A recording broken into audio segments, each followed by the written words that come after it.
والعاقبة للمتقين والصلاة والسلام على أشرف الأنبياء والمرسلين سيدنا ونبينا ومولانا محمد وعلى آله وصحبه أجمعين. أما بعد فأعوذ بالله من الشيطان الرجيم. بسم الله الرحمن الرحيم. كلوا واشربوا ولا تسرفوا. صدق الله مولانا العظيم وصدق رسوله النبي الأمين الكريم رؤوف رحيم. وقال تبارك وتعالى في عظمة حبيبه الكريم: إن الله وملائكته يصلون على النبي يا أيها الذين آمنوا صلوا عليه وسلموا تسليما. اللهم صل على سيدنا ومولانا محمد وعلى آله وصحبه وبارك وسلم. اللهم صل وسلم وبارك على حال محمد وعلى آل محمد. عزیزان گرامی، السلام علیکم ورحمۃ اللہ وبرکاتہ. عزیزو، ہفتہ واری درس حدیث پاک میں کتاب الرقاق یعنی دل کو نرم کرنے والی باتوں سے متعلق سید عالم صلی اللہ تعالیٰ علیہ وآلہ وسلم کے ارشاد پاک میں آپ کے سامنے سلسلہ وار بیان کر رہے ہیں.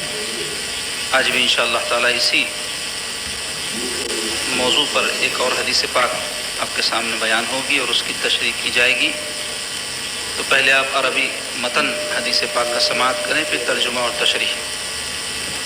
وعن المقدام ابن معدی کریبہ قال سمعت رسول اللہ صلی اللہ علیہ وسلم یقول ما ملأ آدمی وعاء شرا من بطن بحسب ابن آدم أكلات يقمن صلبه فإن كان لا محالة فثلث طعام وثلث شراب وثلث لنفسه.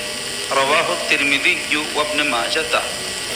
یعنی حدیث پاک امام ترمذی نے اور ابن ماجہ نے جو دو بڑے محدثین ہیں اس کو نقل کیا اپنی کتابوں میں.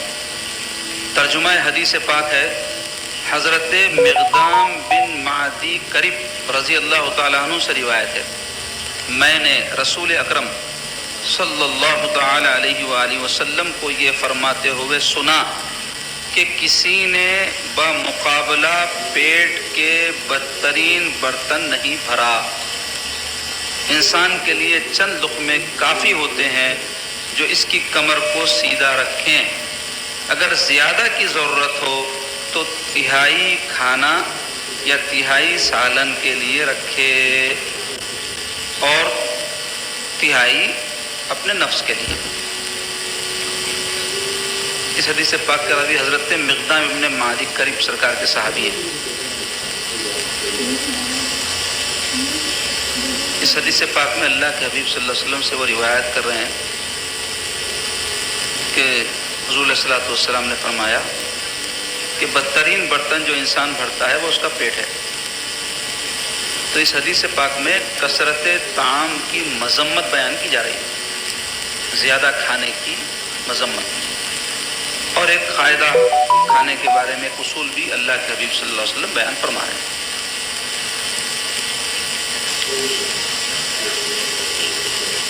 کھانا انسان کی بنیادی ضرورت ہے، بغیر کھائے کوئی زندہ نہیں رہ سکتا. لیکن انسان زندہ رہنے کے لیے کھائے، نہ کہ کھانے کے لیے زندہ رہے. اس فرق کو ہم کو سمجھنے کی ضرورت ہے. سید عالم صلی اللہ علیہ وسلم کس درجے سختی کے ساتھ کثرت طعام کی مذمت فرما رہے ہیں، آپ اندازہ لگائیے کہ سرکار فرماتے ہیں کہ بدترین برتن جو انسان بھرتا ہے وہ پیٹ ہے. کیوں؟ اس لیے کہ انسان کا معدہ یعنی اس کا پیٹ ایک حوض کے مانند ہے جس سے سارے جسم میں جتنے اعضاء ہیں ان تک غذا کے ذریعے جو خون بنتا ہے قوت پہنچتی ہے. اور انسان کو کھانے کی ضرورت ہے اور کھانے کے لیے پیسے کی ضرورت ہوتی ہے. اور انسان جب کھاتا ہے تو کھانا کھانے کے بعد شہوت اس کے اندر پیدا ہوتی ہے. اور اس کی تکمیل کے لیے نکاح کی ضرورت پڑتی ہے، جائز طریقے سے اس کی تکمیل کے لیے اس کو بھی پیسے کی ضرورت پڑتی ہے، اور حصول مال کے لیے، پیسہ کمانے کے لیے عزت کی ضرورت پڑتی ہے۔ جب تک مرتبہ انسان کو حاصل نہیں ہوتا، کوئی رتبہ حاصل نہیں ہوتا، پیسہ آسانی سے نہیں آتا، بہت انسان کو محنت کرنی پڑتی ہے، پاپڑ بیلنے پڑتے ہیں پیسہ کمانے کے لیے، لیکن عزت اور مرتبے والے آدمی کے لیے زبان ہلائے تو پیسے آتے۔ اور جو عزت ہے وہ بغیر مسابقت کے نہیں آتی، کمپٹیشن۔ کوئی بھی فیلڈ میں آپ ہیں تو ہر فیلڈ میں اس فیلڈ کے لوگ ہیں پہلے سے، اب آپ اگر اس فیلڈ میں ہیں تو پھر آپ کو اپنا ایک مقام بنانے کے لیے ان سے کمپیٹ کرنا پڑے گا، ان سے مقابلہ، مسابقت کرنا پڑے گا۔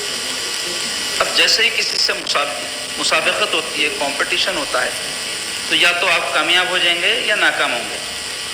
کامیاب ہونے پر انسان میں غرور، تکبر پیدا ہوتا ہے، کامیابی کو اپنی طرف سے سمجھتا ہے، اور ناکام ہونے پر انسان کے اندر حسد، کینہ پیدا ہوتا ہے، دشمنی پیدا ہوتی ہے، اور مسابقت کے دوران لالچ پیدا ہوتا ہے، حرص پیدا ہوتا ہے۔ تو یہ ساری جو خرابیاں ہیں، باطنی بیماریاں ہیں، اس سے انسان کا دل خراب ہوتا ہے۔ اس کے پیدا ہونے کی بنیادی وجہ کیا بنی؟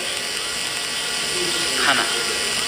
پیٹ بھرنے کے لیے پیسے کی ضرورت، پیسے کے لیے عزت کی ضرورت، عزت کے لیے کمپٹیشن۔ کمپٹیشن جب ہوتا ہے تو خرابیاں پیدا ہوتی ہیں۔ اس لیے اللہ کے حبیب صلی اللہ علیہ وسلم اس کی جو بنیاد ہے خرابی کی، اس کو قابو کرنے کے بارے میں اصول بھی بیان فرماتے ہیں۔ وہ کیا ہے کہ انسان اپنے پیٹ کو تقسیم کرے 3 حصوں میں، ایک حصہ کھانے کے لیے رکھے، ایک حصہ پانی کے لیے، ایک حصہ خالی، یعنی پیٹ بھر کر نہ کھائے، سیر ہو کر نہ کھائے۔ حیرت ناک بات ہے، آپ خود بھی سن کے حیرت کریں گے، امت کے اندر، ہماری امت مسلمہ کے اندر اس وقت ایک بہت بڑی خرابی جو پیدا ہوئی ہے، وہ کثرت طعام، اچھے اچھے کھانا۔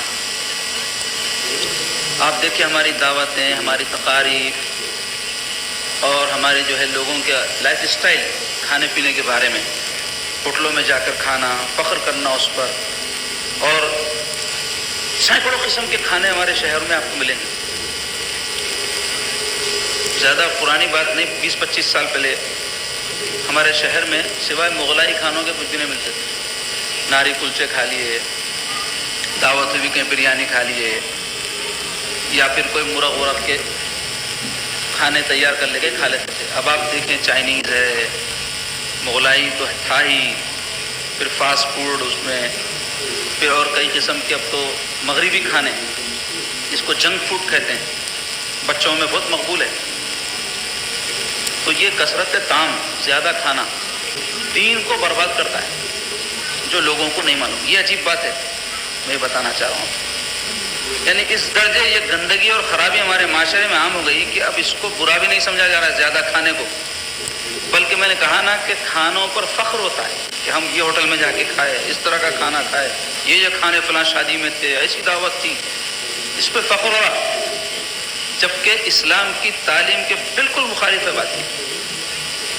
جتنے اللہ والے گزرے، انبیاء، صحابہ، اہل بیت، اولیاء اللہ، اب ان کے واقعات اٹھا کے پڑھو، وہ سارے کے سارے قلیل الطعام تھے، تھوڑا کھانے والے، اور زیادہ کھانے کے جو نقصانات ہیں وہ بکثرت ہیں۔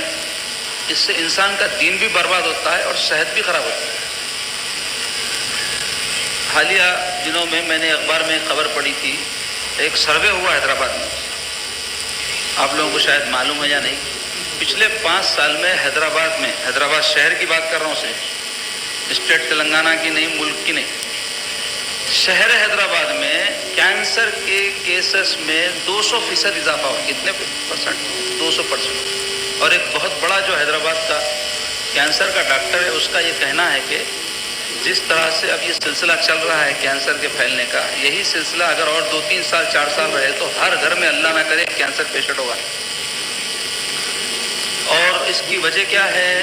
اس کے کچھ اسباب ہیں، اس میں سے ایک اہم ترین سبب جو سروے کرنے والوں نے، ریسرچ تحقیق کرنے والوں نے بتایا ہے، وہ ہے ہمارا طرز زندگی، لائف سٹائل، ہمارے سونے کا وقت، ہمارے کھانے کا انداز، ہمارے کھانے، ہمارے اٹھنے کا وقت، ہماری زندگی گزارنے کے جو طریقے ہیں نا روزمرہ کے، وہ ایک اہم اور بنیادی وجہ ہے یہ مرض کے پھیلنے کی، ان کا یہ کہنا ہے، ان کی یہ تحقیق ہے۔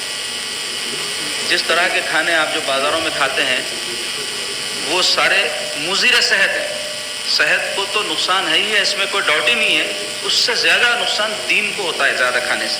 کیوں؟ اس بارے میں آپ کو میں بتاؤں گا کہ کم کھانے کے فائدے کیا ہیں اور زیادہ کھانے کے نقصانات کیا ہیں۔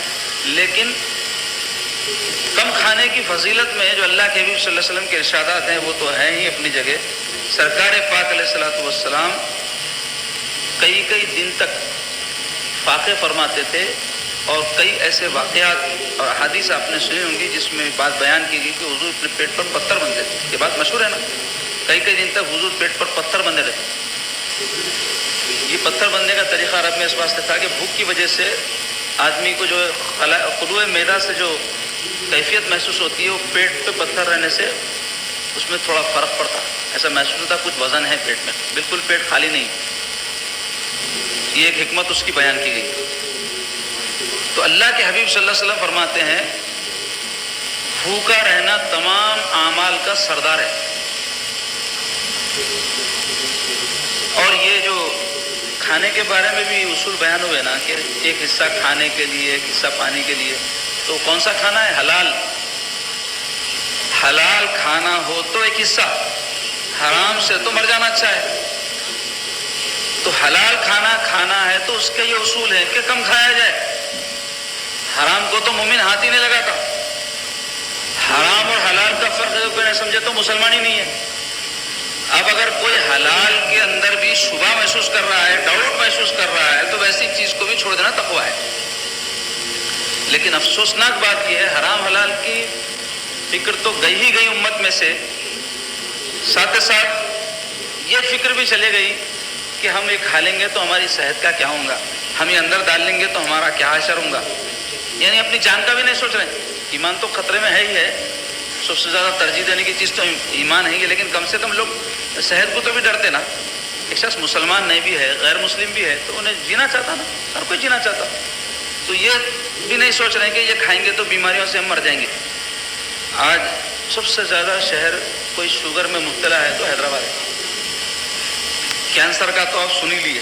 یہ سب میں آپ کو خالی جسمانی اعتبار سے نقصانات بتا رہا ہوں، روحانیت کا تو اب لوگوں میں کوئی ذوق و شوق رہا ہی نہیں، اور اگر کوئی چاہتا ہے روحانیت میں اپنا قدم رکھے تو یقین جان لے، قسمیہ یہ بات کہوں گا کہ بغیر قلیل طعام کے کم کھائے کے روحانیت میں وہ قدم رکھ ہی نہیں سکتا۔ اگر اس کا یہ دعویٰ بھی ہے کہ میں روحانیت میں کچھ دخل رکھتا ہوں اور اس کے باوجود وہ کھا پی رہا ہے تو وہ دعوے میں جھوٹا ہے، اپنے جھوٹ بول رہا ہے۔ میں نے کہا نا کہ جتنے اللہ والے گزرے، انبیاء، صحابہ، اہل بیت، اولیاء اللہ، صالحین، ان کے آپ احوال اٹھا کے پڑھو، وہ سب لوگ کھانے میں احتیاط کرتے تھے، کم کھاتے تھے، حلال ہو تو کم کھاتے تھے، حرام تو کھانا میں نے تو مسلمان سوچ ہی نہیں سکتا حرام کھانے کا۔ لیکن آج کل کیا ہمارے پاس ماحول بن گیا، دال عبداللہ گڑ تھیلے میں، اللہ تعالیٰ معاف کرنے والے ہیں، یہ سمجھ میں آ رہا لوگوں کو۔ دین سمجھے تو کیا سمجھے؟ بے ایمانی کرو، اللہ نہ کرے، بددیانتی کرو، جھوٹ بولو، دھوکہ دو، اللہ معاف کرنے والا ہے، یہ ہے دینداری۔ استغفر اللہ، اللہ تعالیٰ تمہاری نمازیں جو اللہ کی عبادت ہے اس میں کوئی کوتاہی ہو جائے تو معاف فرما دیں گا، اس کی مرضی ہے، اس کی عبادت ہے، اس کا حق ہے، یا تمہارے اور کوئی ایسے معاملہ جس کا تعلق عبادت سے ہے اس میں کوئی کوتاہی ہو جائے تو اللہ کی رحمت سے امید ہے کہ معاف فرما دے۔ لیکن کسی کا مال تم دبا لیے، کسی کا حق مار لیے، کسی پر ظلم کر کے اس کے ساتھ دھوکہ کر کے پیسہ کھا گئے، تو آپ اللہ تعالیٰ سے معافی کی اگر امید رکھ رہے ہیں تو یہ آپ سب سے بڑے دھوکے میں ہیں، کیونکہ اللہ تعالیٰ کا وہ حق ہی نہیں ہے۔ ایسے امور کے بارے میں حدیث شریف میں آیا ہے کہ قیامت کے دن کہا جائے گا ایسے بندے کو جس کے ساتھ تو یہ معاملہ کرا، جا اس سے معافی حاصل کر لے، میں بھی معاف کرتا ہوں۔ تم دونوں کا معاملہ ہے، بندوں کا، کیونکہ اس نے ایسا کر کے اللہ تعالیٰ کے حکم کی بھی خلاف ورزی کی ہے، تو وہ جو خلاف ورزی ہوئی وہ اللہ معاف فرمائے گا، لیکن جس کا حق مارا ہے وہ جب تک معاف نہ کرے اللہ تعالیٰ بھی معاف نہیں فرمائے گا۔ تو بہرحال اور ایک حدیث پاک میں ہے اللہ تبارک و تعالیٰ فرشتوں پر ایسے بندے کے بارے میں فخر فرماتے ہیں کہ جو بھوک ہوتے ہوئے بھی کم کھائے، اور فرشتوں سے فرماتے ہیں میرے فرشتوں یہ بندے کو میں بھوک دیا تھا اور بھوک ہونے کے باوجود یہ میری خاطر کم کھایا، تو تم گواہ رہو کہ جتنے لقمے اس نے میرے لیے چھوڑے ہیں، ہر لقمے کے عوض میں جنت میں اس کو ایک درجہ عطا کروں گا. ایک ایک لقمہ چھوڑنے کے عوض میں، کھانے کے عوض میں نہیں. اسی طرح سرکار پاک صلی اللہ علیہ وسلم فرماتے ہیں اپنے دلوں کو زیادہ کھانے پینے سے مردہ نہ بناؤ. تو کیا معلوم ہے اس حدیث پاک سے کیا مفہوم سمجھ میں آیا؟ زیادہ کھانے پینے سے دل مردہ ہو جاتا ہے. حضور فرمایا زیادہ کھانے پینے سے اپنے دلوں کو مردہ نہ بناؤ. تو دلوں کی زندگی کس میں ہے؟ بھوک اور پیاس میں. اور سرکار فرماتے ہیں شیطان انسان کے رگوں میں خون کی طرح گردش کرتا ہے، اس کے راستوں کو بھوک اور پیاس سے بند کرو. کیا فرماتے ہیں؟ شیطان جیسا رگوں میں خون دوڑتا نا، بہت اسپیڈ سے دوڑتا ہے، اس کے بلڈ پریشر میں معلوم ہوتا ہے اس کا رینج کیا ہے، تو ویسے شیطان بھی دوڑتا ہے. تو سرکار فرماتے ہیں کہ اس کا راستہ بند کیسے ہوتا ہے؟ بھوک اور پیاس. کم کھائے آدمی، کم پیے. اب اس کی مقدار کیا ہے وہ حدیث شریف میں آگے آ گئی. سرکار پاک صلی اللہ علیہ وسلم فرماتے ہیں مومن ایک آنت میں کھاتا ہے اور منافق 7 آنت میں. یعنی مومن کم کھاتا ہے، منافق بہت کھاتا ہے. تو اگر کوئی مسلمان ہوتے خوب کھا رہا تو انہیں کیا کر رہا؟ منافق کا طریقہ اختیار کر رہا، مومن کا نہیں. تو اب یہ صحابہ اکرام اللہ والے جتنے نیک اللہ کے بندے گزرے، کیا معاذ اللہ ان کو کھانے کو نہیں تھا؟ رسول اللہ صلی اللہ علیہ وسلم کی ذات گرامی تو وہ ہے کہ ساری دنیا ان کا صدقہ کھا رہی. میرے آقا حکم فرما دے تو آسمان سے خوان اترے. حضرت موسیٰ علیہ السلام کی قوم جو امت محمدی علیہ صاحب الصلاۃ والسلام سے درجے میں کم ہے، ان کے لیے آسمان سے من و سلوہ اترتا تھا، بنا ہوا پرندہ اترتا تھا، اور آسمان سے جو ایسے چیزیں گرتی تھی جو لذیذ قسم کی، وہ کھاتے تھے. تو ان کے لیے یہ اہتمام اللہ فرما دے، ان کا تقاضا تھا تو ان کے نبی دعا کیے. تو سرکار پاک علیہ الصلوۃ والسلام کے لیے اور پھر حضور کے صدقے میں حضور کی امت کے لیے کیا آسمانوں سے نعمتیں نہیں اتر سکتی؟ یقیناً اتر سکتی. ہمارا ایمان ہے یہ. مگر عزیزو غور کرو کہ سرکار پاک صلی اللہ علیہ وسلم کی جب یہ عظمت و شان ہے کہ ان کے لیے اور ان کی امت کے لیے آسمان سے جو چاہے اتر سکتا، ویسے آقا علیہ الصلوۃ والسلام کئی دن فاقہ فرما رہے تو کچھ نہیں رکھے نہیں، جو رہتا تھا وہ لوگوں کو بانٹ دیتے تھے، ایثار کر دیتے تھے، تقسیم فرما دیتے تھے اور بھوکے پیاسے رہتے تھے. اور ایسے ہی سرکار کے گھر والوں کا بھی معاملہ تھا اور اصحاب رسول اللہ صلی اللہ علیہ وسلم کا معاملہ تھا. سیدہ عائشہ صدیقہ رضی اللہ تعالیٰ عنہ فرماتی ہیں کہ سب سے پہلی بدعت جو اس امت میں شروع ہوئی، بدعت بول تو ایسا کام جو دین سے تعلق رکھتا ہو، حضور کے بعد شروع کر لیا گیا، اس کو کہتے بدعت. دین سمجھ کے جو کام کرتے اور سرکار کے دین میں اس میں کوئی گنجائش نہیں ہے، وہ کوئی کام شروع کرتے بدعت بولتے. تو سیدہ عائشہ فرماتی پہلی بدعت لوگوں کو نہیں معلوم، اکثر لوگ نہیں جانتے، میں کہوں گا جو سیدہ عائشہ فرمائیے پہلی بدعت کون سی ہے؟ آپ فرماتی پیٹ بھر کے کھانا. یہ پہلی بدعت تھی جو امت محمدیہ میں پیدا ہوئی. آپ فرماتی یعنی اللہ کے نبی صلی اللہ علیہ وسلم، سید عالم صلی اللہ علیہ وسلم، اہل بیت اور صحابہ کرام رضوان اللہ تعالی اجمعین سارے کے سارے بھر پیٹ نہیں کھاتے تھے. اور وجہ یہ نہیں تھی کہ کھانے کو میسر نہیں تھا، وجہ یہ تھی کہ کم کھائیں اور جو کچھ ہے اللہ کے دوسرے بندوں پہ خرچ کریں. اور کم کھانے کے بڑے فضائل ہیں اور بڑے اس کے فائدے ہیں. لیکن آپ پہلے سن لیں کہ اللہ والے کیسے جو ہے اہتمام کرتے تھے کم کھانے کا. سید عالم صلی اللہ علیہ وسلم کے تو کئی واقعات آپ سنے ہوں گے. رسول پاک علیہ الصلوۃ والسلام کے ایک صحابی کا ایک راہب سے ایک مرتبہ مناظرہ ہو گیا. راہب کس سے بولتے؟ عیسائیوں کے مذہبی رہنما کو بولتے، مرشد کو ان کے. تو اس سے مناظرہ بولتے علمی بحث ہو گئی. تو وہ صحابی پوچھے کہ تو ہمارے نبی پاک صلی اللہ علیہ وسلم پہ ایمان کیوں نہیں لاتا؟ تو وہ راہب بولا اس واسطے کہ ہمارے نبی حضرت عیسیٰ علیہ السلام 40 دن بھوکے رہتے تھے اور ہم تمہارے نبی کے بارے میں نہیں سنے کہ انہوں 40 دن کبھی بھوکے رہے. کیونکہ سرکار پاک صلی اللہ علیہ وسلم حکم فرمائے اپنی امت کو کہ اگر تم روزے رکھنا بھی چاہ رہے ہیں تو ایک دن اور رکھو، مسلسل روزے مت رکھو. اور سرکار پاک صلی اللہ علیہ وسلم کئی دن تک روزے رکھتے بھی تھے، لیکن 40 دن تک نہیں رکھتے تھے. حضور 20 25 دن رکھتے تھے، چھوڑ دیتے.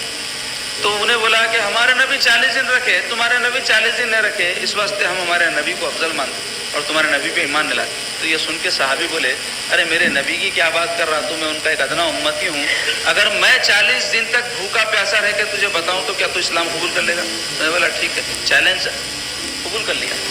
اور 40 دن تک آپ بغیر کھائے پیے رہے, آپ کا یہ کرامت دیکھ کے انہیں مسلمان ہوئے. تو آپ فرمائے اور 20 دن اضافہ رکھتا ہوں بلکہ, اور 60 دن مکمل کرے. تو خیر کرامت کی سب نہیں کر سکتے یہ, کیونکہ یہ اللہ والوں کے اندر ایک تو ایمانی اسپرٹ تھی, دوسرے ایسی چیز اتنے دنوں تک بھوکے رہنے کی عادت والی چیز تدریجاً پیدا ہوتی, ایک دم نہیں ہوتی. کوئی آدمی کنٹینیو 3-4 دن بھوکا رہا تو مر جاتا, سمجھا؟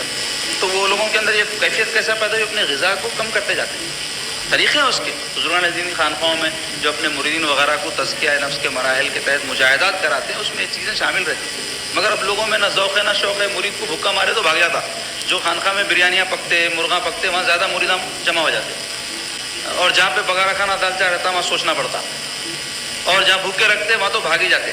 اس واسطے بعض ایسی خانقاہ ہیں جہاں پہ عملی تربیت دی جاتی ہے, وہاں لوگ کم نظر آتے آپ کو, کیونکہ لوگ بھی مرشدین ایسے پسند کر رہے ہیں جو ان کی مزاج کے موافق رہنا. لیڈراں کیسے رہنا, ان کی مزاج کے موافق رہنا, اور استاد کیسے رہنا, مزاج کے موافق رہنا, ماں باپ کیسے رہنا, مزاج کے موافق رہنا, شوہر کیسا رہنا, مزاج کے موافق رہنا. جبکہ سب یہ مرتبے میں بڑے ہیں اور ان کے جو تحت ہے ان کو چاہیے کہ ان کی مزاج کے موافق بنے.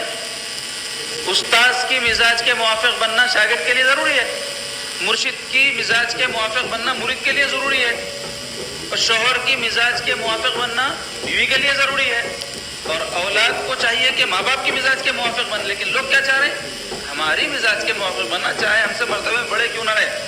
اس واسطے آپ دیکھو قوم ایسے لیڈروں کو پسند کرتی ہے جو رہیں تو لیڈر لیکن قوم کے پیچھے چلے. مثلا آپ دیکھیں کہ ابھی یہ چار مینار کے پاس سنڈے فنڈے انٹرٹینمنٹ چینل شروع ہوا نا, یہ تو یہ پسند قوم کو آ رہا, تو لیڈر صاحب بھی دیکھتے کہ قوم کو کیا پسند آ رہا وہ کرو, اچھا برا صحیح غلط نہیں, قوم جو پسند کرتی وہ کرو ان کو, اور اس نشے میں ان کو مبتلا رکھو تو قوم اپنے کو برداشت کرتی. اگر ہم یہ مولانا بن کے واعظ کر کے اس کو بولیں گے اے قوم یہ کام غلط ہے, یہ بے حیائی کا کام ہے, یہ غلط کام ہے, تو قوم ریجیکٹ کر دیتی. ویسے لیڈر مزاج بن گئی قوم کی. تو لیڈر کیسا رہنا قوم کا, جیسا قوم چاہتی, نہ کہ لیڈر لیڈ کر کے قوم کو اس راستے کی طرف لے جائے تو صحیح ہے. ایسے لیڈروں کو پسند نہیں کرتی. تو مرشدہ بھی ایسی جو نا بریانیاں کھلانا, چکنا مٹنا کھلا کے اچھا رکھے تو مریدین ٹکے ہوئے. ذرا مجاہدہ کراؤ, ذرا جو ہے تنبیہ کرو, ڈانٹو ڈپٹو, یا کوئی ذمہ داری لگاؤ, یا تربیت کے مراحل سے مرید کو گزارنا چاہو. تربیت کے مراحل ہمیشہ تکلیف دہ رہتے. بچوں کو آپ تربیت کرو, خوش ہوتا انہیں, کیا ہے بابا پیچھے پڑ گئے, اماں پیچھے پڑ گئے بولتا. ایسے ہی شاگرد کو آپ زیادہ تربیت کرو, بھاگ جاتے شاگرداں. ایسے ہی مریدین کو تربیت کرو, بھاگ جاتے.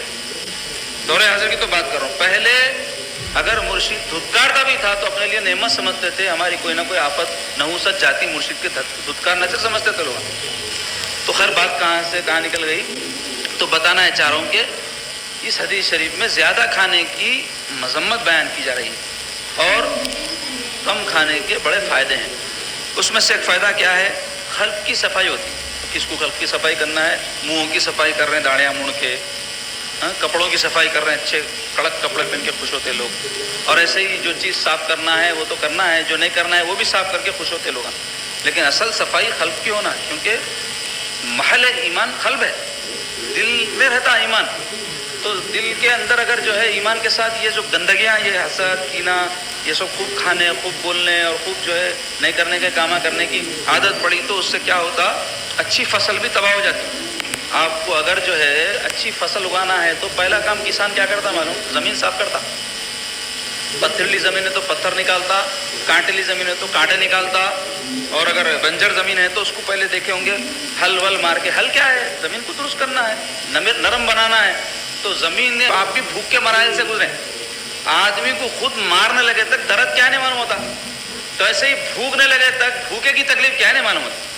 تو ہمارے پاس رمضان شریف کے روزے فرض قرار دے دیے. دیکھو اللہ اس کے رسول آپ کو بھوکا مارنا چاہیں گے, معاذ اللہ. اللہ تو نعمتیں دنیا میں پیدا کرا اور کلو و شربو فرمایا, کھاؤ پیو حلال جائز طریقے سے کھاؤ, ولا تسرفو, اسراف مت کرو, حد سے آگے مت بڑھو. اسراف ہو تو حد سے آگے بڑھنا. تو کھانے میں بھی حد سے آگے بڑھنا ہے, پینے میں بھی حد سے آگے بڑھنا ہے, گفتگو میں بھی حد سے آگے بڑھنا ہے, زندگی گزارنے میں بھی حد سے آگے بڑھنا ہے. تو اعتدال کیا ہے اس کا آپ کو معلوم ہونا چاہیے. اور یہی سیکھنے کے لیے صحبتیں ہیں، یہی سیکھنے کے لیے تربیتیں ہیں.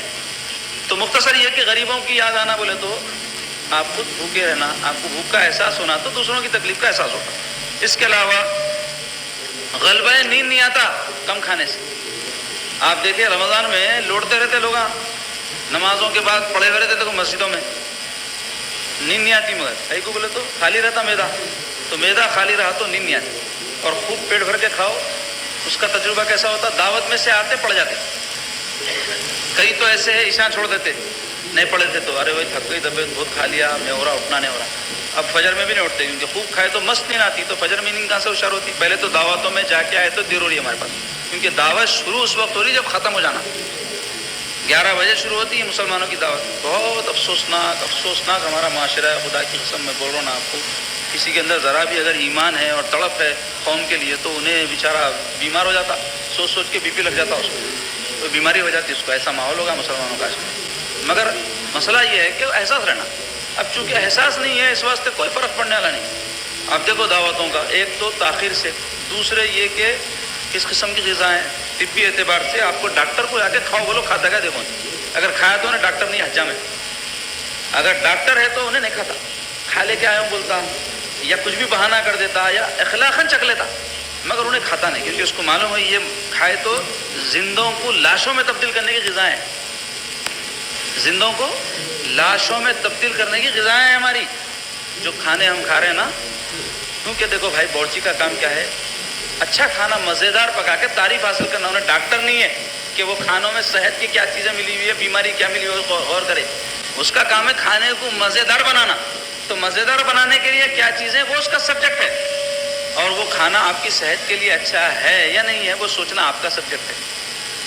انہیں تو اچھا بنا کر رکھ دیتا، کھا لے کیا واہ کر لیتے، میزبان صاحب خوش ہو جاتے، آئندہ یہی باورچی کو بلائیں گے جب بھی دعوت کرے، بہترین پکایا، اس کا دھندا چل گیا. اب آپ کھا لیے، بعد میں ڈاکٹر صاحب کے مریض آپ بن جاتے، غسال صاحب کے آپ گراہک بن جاتے، قبرستان والوں کے آپ غذا بن جاتے. تو مرنا تو ایک دن ہے، لیکن انسان تل مر رہا نا جی، بیماریوں میں مبتلا ہو کے مر رہا، اپنی ساری عمر کی کمائی میں دولت لٹا کے مر جا رہا بیماریوں میں مبتلا ہو کے. تو اس کی بہت بڑی وجہ غذا ہے. طبی اعتبار سے بتا رہا ہوں، روحانیت کے تو بتا دیا نقصانات کیا ہے. اور کم کھانے کے فائدوں میں اور ایک بیان کیا، عبادت و طاعت کی طرف رغبت ہوتی. آپ دیکھو رمضان شریف میں نہیں پڑھنے والا بھی نماز نہیں کو پڑھتا. بولو آپ رمضان ہے بول کے نہیں، روزے رہے جو جلتا نا اندر سے، تو اس کی وجہ سے اندر جو ہے سب صفائی ہوتی ہوئی تو عبادتوں کی طرف رغبت ہوتی، نیکی کی طرف رغبت ہوتی. تو اس واسطے روزہ رکھے رمضان میں تاکہ بھوک اور پیاس کی وجہ سے بندے کا نفس جو ہے قابو میں آئے اور انہیں عبادتوں کی طرف رغبت کرے. اس کے علاوہ صحت مند بدن تو ملتا ہی ملتا. جو لوگ صحت مند رہتے آپ دیکھو دبلے پتلے رہتے. ہاں کوئی بیماری کی وجہ سے آدمی پھول جائے اور بات ہے، لیکن عام طور پہ آدمی کا جسم پھولتا کیسا ہے؟ غذا سے پھولتا. اندر کچھ جائیں گا تو جمع ہوا تو جسم پھولتا. اگر انسان اس کو قابو کرا دبلا پتلا رہتا، صحت مند رہتا. پیٹ بڑا بیماریاں بڑھتی.